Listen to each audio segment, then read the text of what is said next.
Salut à tous, Harry Mécanique 974. Alors aujourd'hui je vais faire un tuto pour vous montrer comment changer la sonde de température d'eau. Voilà, sonde de température du liquide de refroidissement sur un moteur Elite 4 HDI 68 chevaux. Voilà, normalement la sonde de température se trouve, je sais pas si vous voyez,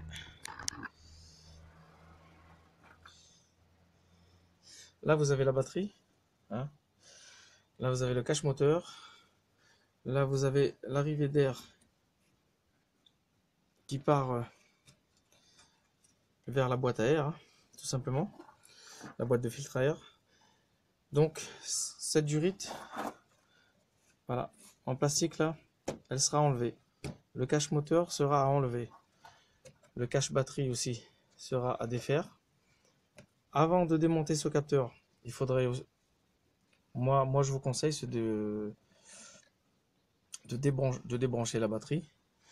Voilà, et déjà en enlevant ce cache là, on peut avoir plus d'espace pour y accéder. Alors ce fameux capteur, il est là. Voilà, il est ici là. Il va sur le thermostat. Et normalement, on a juste un clips. Vous voyez, ce demi-cercle là. Normalement, avec un tournevis comme ça, on vient ici et dans ce sens, on sort le clips. Et puis, on a juste à tirer. Par contre, en tirant, c'est sûr que vous allez avoir de l'eau qui va sortir. Voilà, du liquide de refroidissement qui va couler. Et aussi, en le retirant, normalement, vous avez un gros joint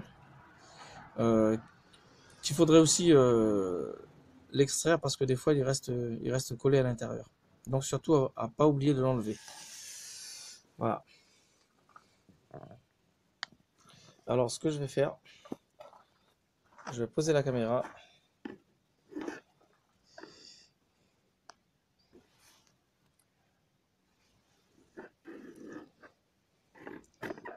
Pas facile à poser la caméra, surtout quand il n'y a pas beaucoup de place. J'ai peur que ça se casse la gueule aussi. Bon, avant de poser la caméra, je vais enlever ce cache là. Cache du haut moteur. Voilà. On le pose dans un coin. Le cache de la batterie.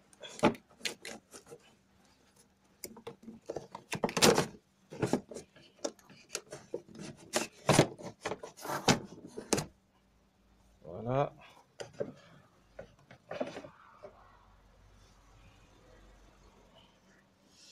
Pardonnez-moi pour la vidéo, mais en bougeant comme ça, l'image devient floue. Donc, voilà. Là, on voit un peu mieux. On a un peu plus d'espace pour mettre les mains. Voilà. Là, ce que j'ai à faire, en fait, c'est défaire ce tuyau là. Alors, je vais poser la caméra.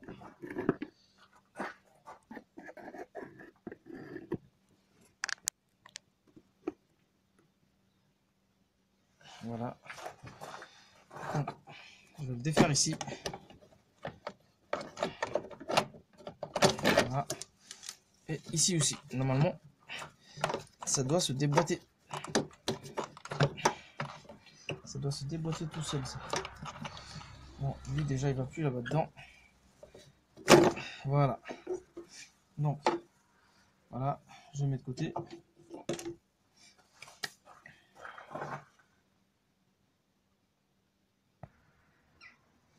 Donc là, on va vers la sonde ici et on défait.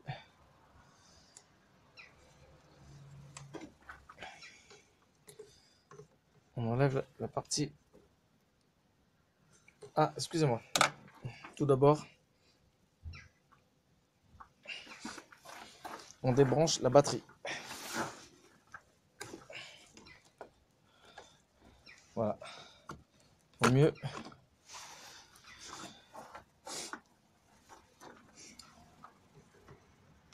Et là, on enlève la fiche électrique.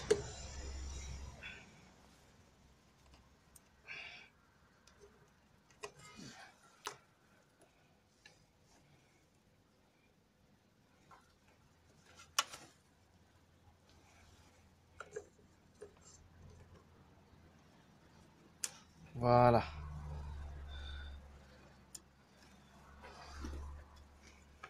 On la met bien en haut pour pas qu'elle prend la flotte, hein, parce qu'il y a un peu de flotte qui va sortir. Tout d'abord, avant d'enlever cette sonde, préparez l'autre sonde, mettez-la pas loin, parce qu'une fois que ça coule, il faudrait vite fait la remettre, quoi. Voilà, la nouvelle. Voilà, tout simplement. Alors, voilà la nouvelle sonde.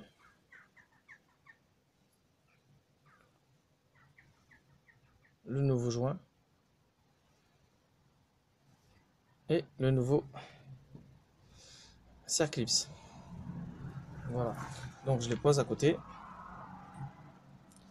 Alors, avant de démonter, je vous explique pourquoi moi je le change. Cette fameuse sonde. Parce que cette voiture, elle a eu un souci de joint de culasse. Suite à cette sonde au fait, qui est HS, parce qu'elle n'envoie plus d'informations au calculateur.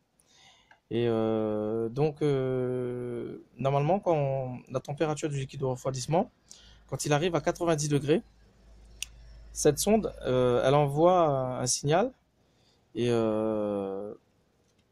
qui fait au calculateur et qui fait déclencher le ventilateur. Voilà, donc cette sonde est défaillante, le ventilateur ne fonctionne plus du tout.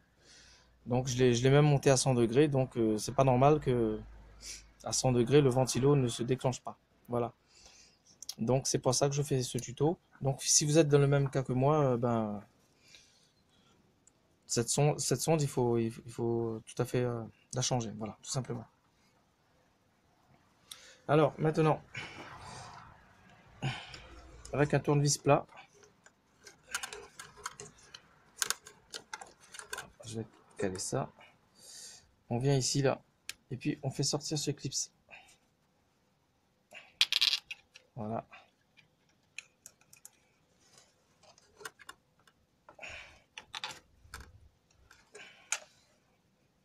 On le bascule comme ça, hein, dans ce sens, et il va sortir tout seul. Vous voyez? Donc je pose. Alors, et maintenant, cette sonde, on vient avec la main comme ça, et on tire.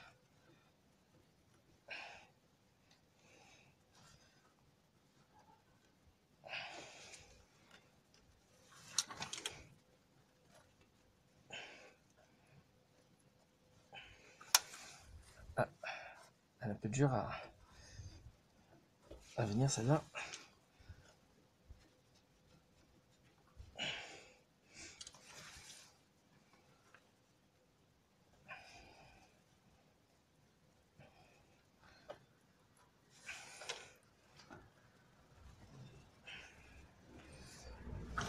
On va prendre une pince. Alors, on va essayer avec une pince.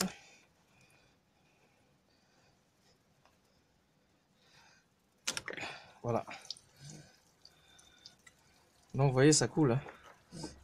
Ça coule un peu, c'est pas très grave. Vous voyez, elle est un peu... Ah, je pense qu'elle a duré son temps, celle-là. Voilà. Donc, par contre, le joint, vous voyez, quand j'ai sorti la sonde, le joint est resté à l'intérieur. Donc, soit avec le doigt, voilà, avec le doigt, on peut l'enlever facilement.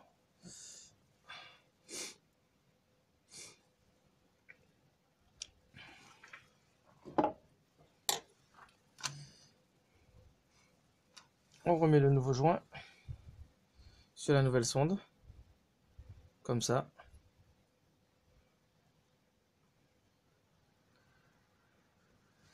Et il ne nous reste plus qu'à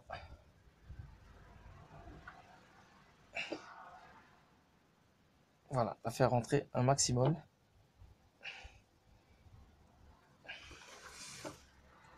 Et faites en sorte aussi que votre fiche là, elle soit dans le même sens que vous l'avez enlevé. Pour éviter que vous fassiez tourner votre faisceau. Des fois, c'est pas bon. Voilà. Donc, elle est mise, cette sonde. Et je vais prendre ce clips là. On vient ici comme ça.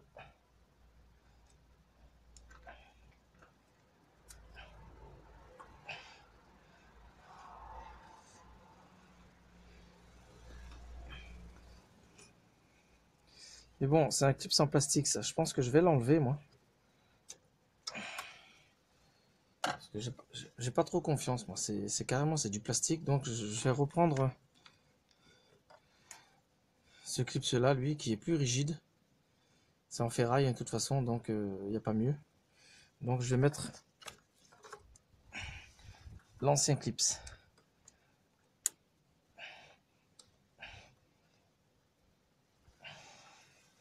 Il est un peu plus dur à rentrer. Purée. C'est pas bon.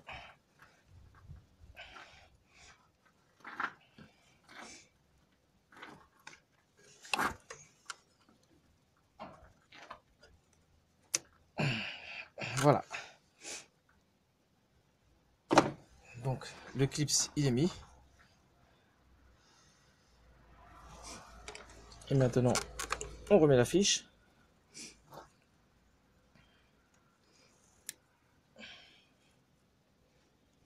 Voilà. Je rebranche ma batterie.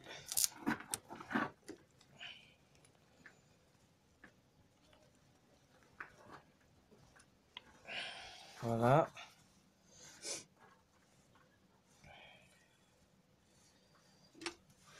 Je remets ce cache.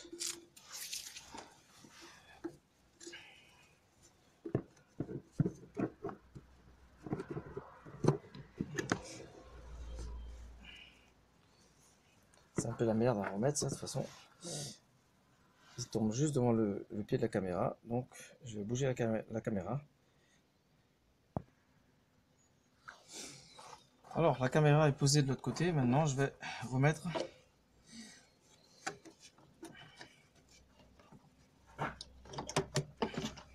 cette durite là. Voilà.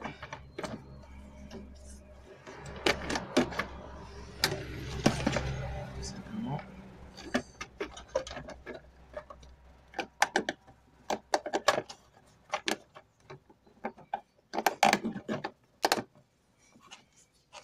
Voilà. Je remets le cache batterie.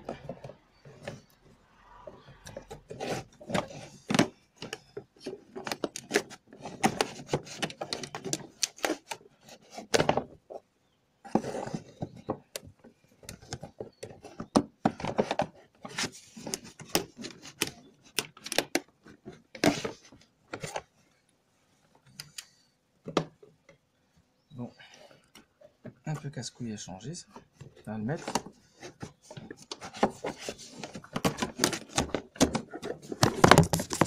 Purée. Excusez-moi. La caméra s'est barrée. C'est des choses qui arrivent. Hein. Donc, je finis de remettre ce cache.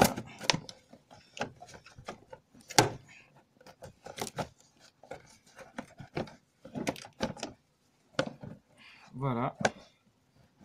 Le cache en place. Et on remet le cache moteur aussi.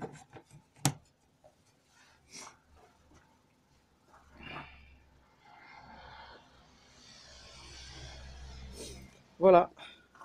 Donc la sonde de température d'eau a été changée avec succès. Sauf que bon, la caméra elle s'est cassée la gueule, hein, c'est des choses qui arrivent. Parce que vous voyez, les emplacements pour mettre le trépied, c'est pas évident.